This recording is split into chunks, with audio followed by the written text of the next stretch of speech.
tempêtes peuvent révéler les pires terreurs. Salut à tous les fans de l'horreur. Aujourd'hui, on ne va pas parler d'un film, mais plutôt d'un roman horrifique. Et pas n'importe lequel, on va parler de The Strandling de James Brogden, publié en français chez la maison d'édition Maison Pop. On est à Salwick, petit village côtier battu par les vents, au bord de la mer du Nord, où les falaises s'érodent et la mer grignote petit à petit les morceaux de terre. La vie y est déjà fragile avant même que l'horreur ne commence. Et dans cette histoire, on va suivre Megan, une jeune fille de 19 ans, qui vit seule avec son père, qui est alcoolique, qui est devenu totalement une épave depuis le décès de sa mère. Elle a une meilleure amie qui s'appelle Lou, et un animal de compagnie qui est une immense chienne noire qui s'appelle Kelpie.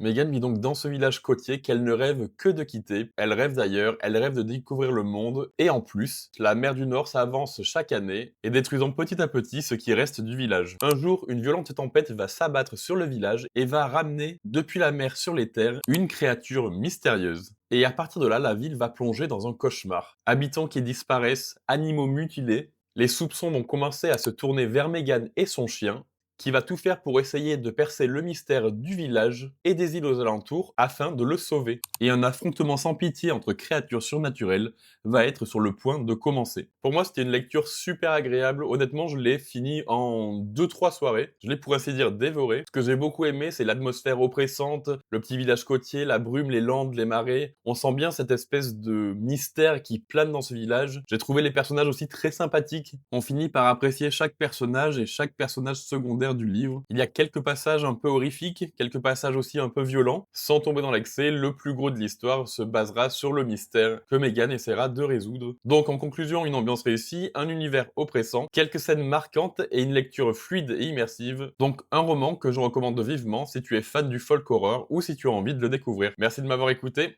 et à très bientôt.